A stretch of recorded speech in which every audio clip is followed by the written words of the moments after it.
we talk about culture, what we're talking about is that not just the leaders have to have a passion for developing leaders, but it has to become part of the very DNA of the church to say, we reproduce leaders. That's what we do. And if we don't do it, then we're not faithful.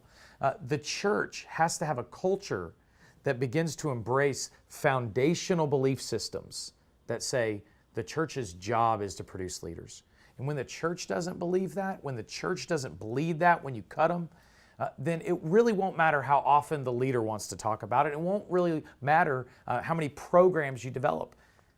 What's going to matter at the end of the day is when the people of God, the actual covenanted people of God in the local expression, when they believe, when they buy into, when they embrace this reality that their job is not just to make sure that their kids follow Jesus, but their job is actually to make sure that there is a legacy of leaders that will continue after them long after all of us are been buried and taken home with Christ. When they begin to buy that as their legacy and as a foundational truth of what it means for them to be a local church, then you're going to have the kind of culture it takes to develop those leaders, because everyone there believes in what you're doing.